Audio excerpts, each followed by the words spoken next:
Thank you so much. A lot of questions from our audience. So I direct them to our guest for his response. With respect to curbing insincerity amongst our agencies, let us not lose the sight of the fact that people recruited into our agencies are from amongst our society. They are our brothers and sisters.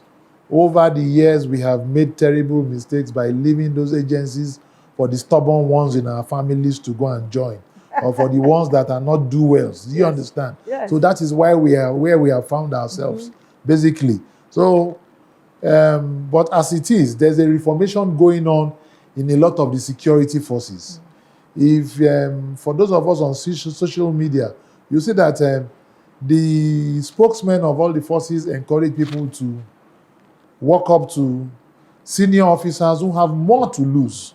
Because when you go to share information with somebody who has little or nothing to lose, or who is barely properly educated or is aware of the consequences of his action, they might divulge. But if you go to a senior officer to share such information, that information will not only be kept tidy. And don't forget that our people too, as a result of the loss in values, we believe in chasing after cash, money, irrespective of how it comes. So you see that when you give information to an NDLEA staff, he goes to sell the information for money to a drug lord. You give information to a policeman, he sells the information to a criminal. You know, those are things that are happening.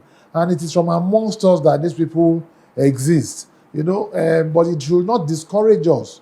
It should not discourage us from sharing information. Like I said earlier, look for a senior responsible officer in society. Look for a journalist, a senior journalist, to share that information with.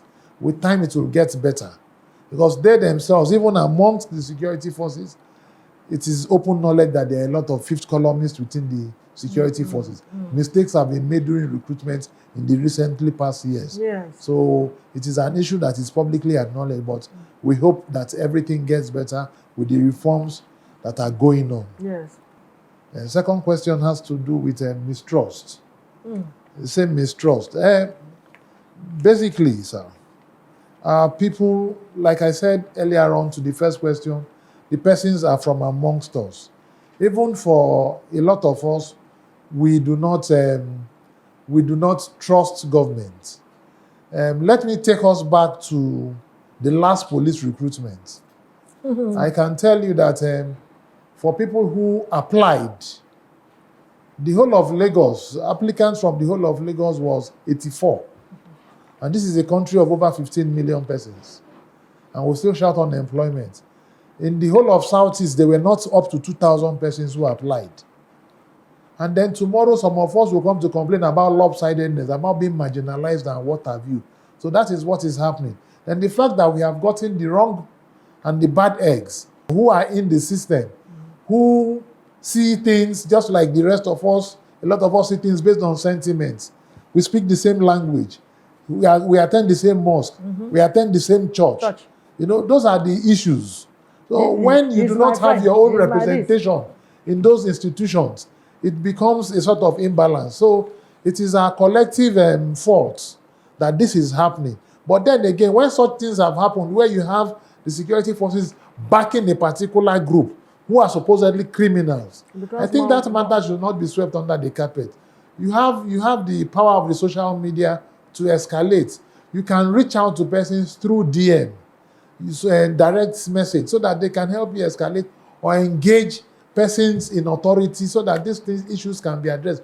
But the moment we continue to sweep such things under the carpet, the enablers will continue to get boldened, and they will continue with it. That is where we are now. It takes somebody to start a crusade or a revolution for certain things to stop.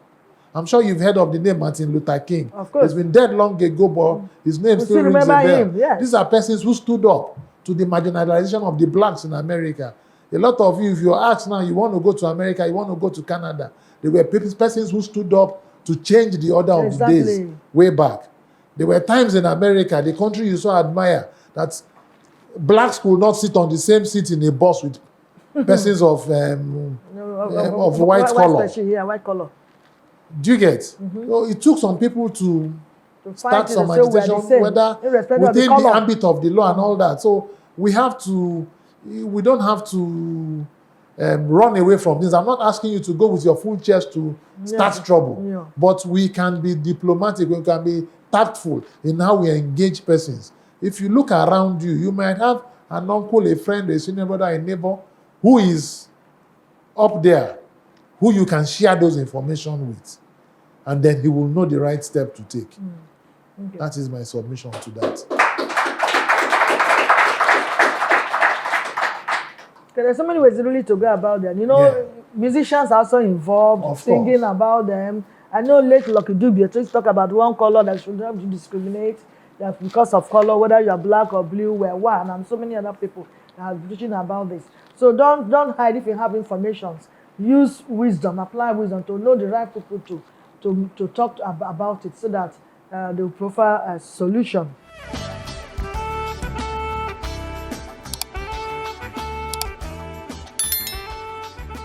This is VVView.